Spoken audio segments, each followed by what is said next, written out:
Сәлем достар, бүгінгі сабағымызда біз ағылшын тілінің дыбыстарымен жұмыс жасайтын боламыз. Көбінесе адамдар топтық сабақтарға барған кезде, осындай дыбыстарды көрген кезде, әсіресе ағылшын тілінде, бізде қазақ тілінде жоқ басқа дыбыстар бар, сондай дыбыстарды шығаруды қиналып, топтық оқуларға барған кезде тіпті ұялып жатады сөздерді оқуға, одан қате жіберіп жатамын деп. Сондықтан біз бүгін ағылшынды нөлден бастап оқып үйреніп, немесе сіз бұрыннан бастап оқып жүрсіз, но дыбыстарды әлі білмейсіз, сондай адамдарға арналған дыбыспен жұмыс. Так, енді ең бірінші біз оңай дыбыстарды талқылап өтейік, талдап. Ең бірінші мынау біздегі ағылшын тіліндегі ешқандай қиындықсыз айтылатын оңай дыбыстар. Бірінші B әріпі B дыбысын береді. P әріпі P дыбысын береді, кәдімгі қазақ тіліндегі. Мынау біздегі B дыбысы. T әріпі қазақ тіліндегі T дыбысын береді. D әріпі D дыбысын береді. L әріпі кәдімгі қазақ тіліндегі L дыбысын береді. Және де M әріпі M дыбысын береді. Соған сәйкес бұлардың оқылуы да оп-оңай. Сол сияқты baby, bus, black, bread, немесе pen, pink, pig, ten, toy, desk, door, lamp, like, love, man, moon. Осы дыбыстар бізде қалай Б деп дыбысталады, солай Б деп айтылады біздегі бұл дыбыстар. Енді келесі дыбыстарға көшсек, ал енді біз шамалы қиындау дыбыстарға көшеміз. Негізі ағылшын әріптерінің өзі ішінде, негізі ағылшын әріпінде 26 әріп бар. 26 әріп, оның екіге бөлсек 21-і дауыссыз, 21-і дауыссыз, ал 5-еуі бізде дауысты. Бұл жақта да негізі мынау У әріпі, Y әріпі ағылшын тілінде айтқанда, қазақ тіліндегі У әріпі сияқты кейде дауысты, кейде дауыссыз болып кетеді. Сондықтан мен мына дауыстылардың қатарына қоспадым. Енді біздегі ең осы қиын дауыстылар, өйткені ағылшын тілінде өзгеріп кете беретін осы дауысты дыбыстар. Ол біздегі A әріпі, E әріпі, I, O, U әріптері. Енді осы әріптердің оқылуымен жұмыс жасаймыз. Бұл әріптер негізінен оқылуы бұл да екіге бөлінеді. Созылыңқы, созып оқу, немесе қысқа оқу болып екіге бөлінеді бұлар. Мына жерде бізде vowel sound words дегеніміз осы әріптердің бізде қысқа оқылуы көрсетілген. Қай жағдайда A әріпі, мынау A әріпі қысқаша оқылады. Қысқаша оқылған кезде біз оны ә деп дыбыстаймыз. Мысалға, bang, can, fan, man, bag, sag, lag, rag, cab, lab деген кезде біз мына дыбыстарды қысқаша ә етіп оқып жатырмыз. Келесі, мынау И деген әріп, ол қысқаша оқылған кезде бізге бұл деген дыбысты береді. Web, bed, fed, led, pen, ten, hen, men, get, met. Келесі әріпіміз I әріпі, қысқартылып оқылған кезде бұл бізге кәдімгі қазақ тіліндегі И деген дыбысты береді. Dip, lip, hip, zip, sit, with, fit, hit, win, six, И деп барлығын дыбыстап шықтық. Келесі О әріпі қысқаша оқылатын кезде ол біздегі кәдімгі орыс тіліндегі О, окно деген сияқты О деген дыбысты береді. Қазақша О емес, орыс тіліндегі О. Мысалға, коп, job, rob, mop, jog, log, dog, fog, cot, dot сияқты болып мына жерде дыбысталады. Соңғы біздегі Ю әріпі қысқаша оқылған кезде кәдімгі қазақ тіліндегі А дыбысын береді. Қазақ тіліндегі А. Bun, some, duck, jug, mud, bud, rum, yum, tub, сап. Мына осы бұл жердегі біздегі әріптердің қысқаша оқылуы. Ал енді ұзақ оқылуына баратын болсақ, қай жағдайда осы жаңағы біздің көрсеткен 5 мынау дауысты дыбысымыз қай жағдайларда ұзартылып оқылады, және ұзартқан кезде біз оны қалай оқимыз? Ұзартқан кезде біз жаңа былайынан мынау біздегі қысқартылып оқылғандары. Мынау бізде қысқа. Ал мынау бізде ұзын. Созып оқу. Ұзын немесе созып деп қояйын. Созу, созылып оқылатыны. Мынау біздің жаңағы оқығанымыз cat, hat. Бұл жерде біз ә деп оқығанбыз. Ал мына жаққа келетін болсақ, созып оқитын кезде, созып оқитын кезде біз оны эй деп оқимыз. Эй, мысалға, they say. Сіз уже мына жердегі әріпті деп дыбыстадыңыз. Келесі әріп, и әріпі, жаңа біз мына жерде қысқа етіп оқыған кезде деп дыбыстаған едік. Med, with. Енді келесі созып оқитын кезде біз оны кәдімгі и, бірақ ол еще екеу сияқты естіледі. Екі и сияқты болып оқылады. Eat, feed. Кәдімгі иді созған сияқты, екі и сияқты қылып созылады. Келесі I әріпін біз жаңа қысқартылып оқығанбыз. Sit, fit деп. Біз оны и деп оқығанбыз, қысқартқанда. Ал енді I әріпін созған кезде біз оны қалай дыбыстаймыз? I деп дыбыстаймыз. Мысалға, hi, why деген сияқты. Мына жерде бізде Y әріпі мынау созылыңқы I деген дыбысты беріп тұр. Келесі O әріпіміз бізде жаңа мына жерде mop, lot деп біз о деген орысша о. Мына жерге орысша деп жазып қояйын сіздерге. Түсінікті болсын, айтпесе қазақша о деп ойлап қалуыңыз мүмкін. Сол сияқты мына жерде біз оны енді о деп созамыз. Бұны біз уже созамыз мына жерге келгенде. Go, show. Мынау сияқты go деп атқан жоқпыз. Мына жақта біз mop, lot дедік. Мына жаққа келгенде созамыз.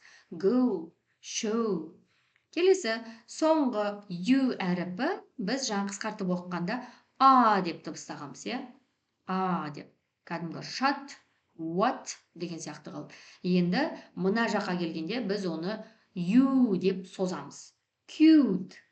Мына жаққа келгенде бұл кәдімгі U деген дыбысты береді. Cute. Мына жердегі шығып тұрған дыбыс бізде U деген дыбысты беріп тұр. Келесі дыбыстарға көшсек, мына жерде де бізде созылыңқы жаңағы эй әріпі қай жағдайларда біз оны созып айтамыз, соны көрсетіп қойған. Егер де сөздің басында, мысалға сөздің басында эй әріпі келіп, одан кейін бір әріптер келеді, мысалға эй әріпі, одан кейін белгілі бір әріптер келеді, сосын и әріпі тұрса, онда біз сол жағдайда эй әріпін созамыз. Мысалға cake, мына жерде эй әріпі тұр, сосын соңы еге бітіп тұр. Сіздер білесіздер, біз ағылшын тілінде ешқашанда соңындағы е әріпін, мынау и әріпін, то есть ағылшынша оқымаймыз, біз оны дыбыстамаймыз. Мысалға каке, маке деген сияқты қылып оқымаймыз, Так, make, lake, take, bake, plate, flame, race, slate, lake деп кете бересіз. Келесі, қай жағдайда тағы да біз мынау эй әріпін эй деп дыбыстаймыз. Егер де эй әріпі мен I әріпі екеуі қосылып келген жағдайда біз rain деп эй деп оқимыз, Rain, sail, mail, train, brain, fail, paint, chair, snail.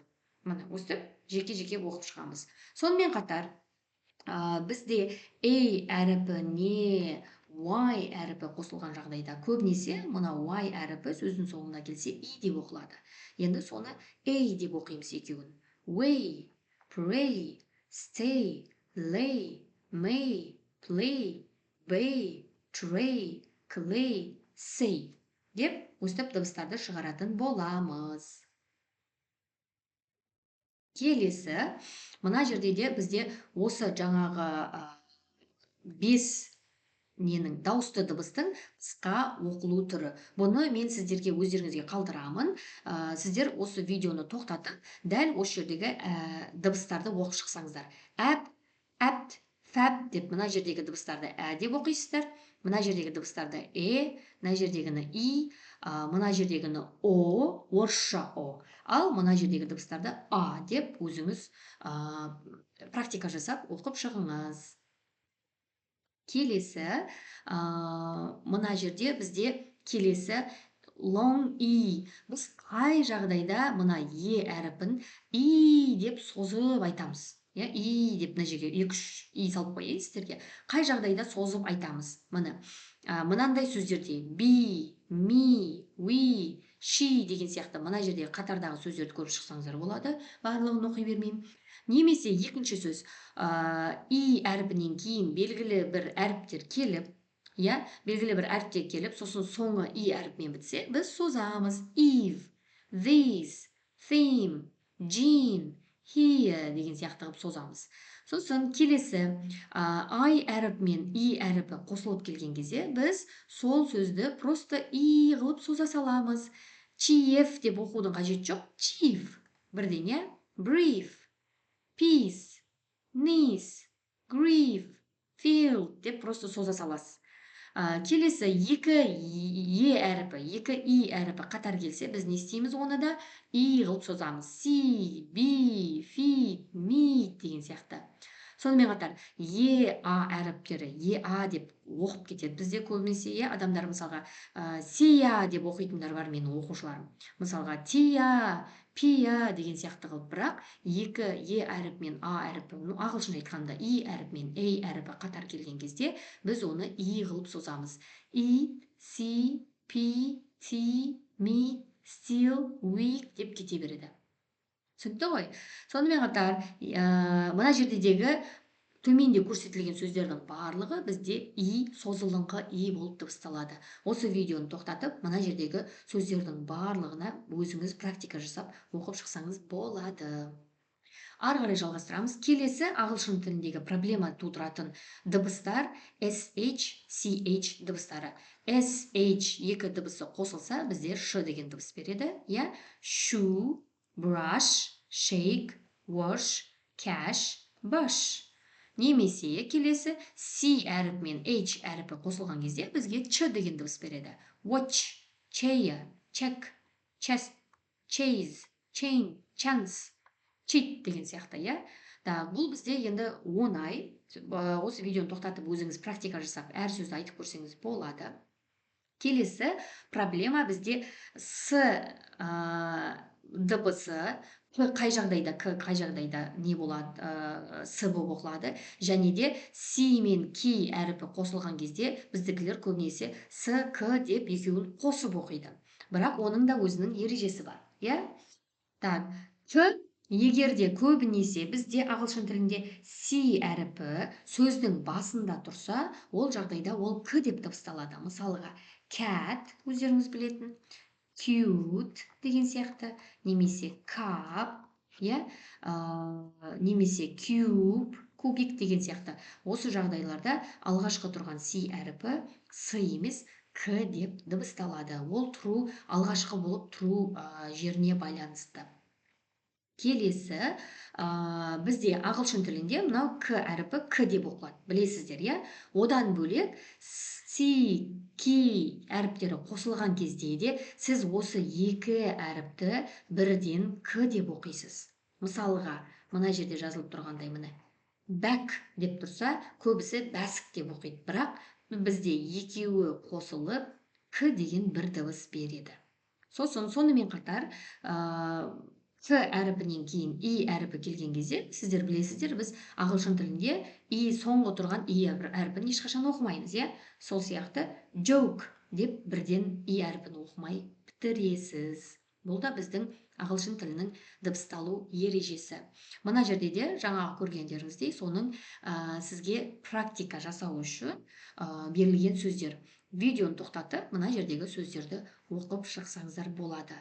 Мына екі әріпті қосып к деп оқимыз. Crack, check, sick, kick деген сияқты қылып. Келесі, жаңағы менің айтқандай CK әріптері қай жағдайда к болып оқылатыны. Иә, бұл жерде де видеоны тоқтатып, өзіңіз практика ретінде мына сөздерді оқып шықсаңыздар болады. Мысалға, snack, black деген сияқты.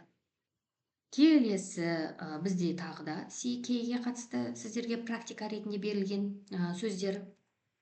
Келесі біздегі жаңағы EA әріпі мен сіздерге айтқанмын, иә, E болып дыбысталады деп, бірақ бұл біздің алғашқы ережеміз. E болып оқылатын ол ең көп кездесетін ереже. Бірақ бізде бұл EA әріпінің дыбысталуының бізде мына жерде көрсетілгендей 6 ережесі бар. 1, 2, 3, 4, 5, 6, 7 ережесі бар дегенім. 7 ережесі бар. Және де бұл 7 ережеде сөздер әртүрлі дыбысталады. Сіз бұл сөздерді өкінішке орай қалай айтылады, солай жаттап алуыңыз керек. Өйткені дәл осы жерде бұл осылай дыбысталады деген ереже жоқ негізі. Жаңағы мен бірінші айтқанымдай, мынау EA әріпі E болып дыбысталады. Мынау бізде қазақша әріптер. Read, meet, see, season, reason деген сияқты. Ал екінші қай жағдайда болып дыбысталады? Had. Байқасаңыз, мына жердегі сияқты EA деген әріп тұр бұл жерде де, бірақ біз бұны деп оқимыз. Қай сөздерде? Had, bread, heavy, meant деген кезде біз бұны деп дыбыстаймыз. Келесі, үшінші жағдайда бұл деп оқылады.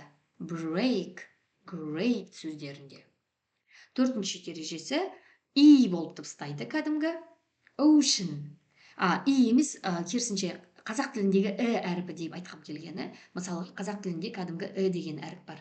Ірімшік деген сияқты, иә? Ірімшік дегендегі мынау біздің деген дыбыс сияқты. Ocean деген кезде мына жерде бізде дыбысы шығып тұр. Келесі, қай кезде деп дыбысталады? Например, idea. Көрдіңіздер ма? Idea. Бірінші дыбысы естілді, сосын дыбысы естілді. Idea деген кезде біз оны мынау идея деген сөз емес, idea деп оқылады. Келесі, қай кезде болып дыбысталады? React. React. Сосын соңғысы EA болып дыбысталатын кезі. Create. Байқадыңыздар ма? Бірінші дыбысы шықты, одан кейін дыбысы шықты. Create деген, мынау создавать, жасау деген мағынаны білдіреді. Енді сіздер көрдіңіздер, иә, әріпінің, мен әріптерінің дыбысталуы өте ерекше екен бізде ағылшын тілінде. Енді мына жерде біз енді осы әріпіне практика жасап көрсек болады. Мынау сарымен берілген, көкпен берілген, қызылмен берілген түстер әрқайсысы әртүрлі оқылады. Мен сіздерге бір оқиын, өздеріңіз видеоны тоқтатып, артымнан немесе бір қайталап отырсаңыздар болады. Eating meat and bread can be a heavy meal. It's a great idea. It's a reason to create. It's the season to read.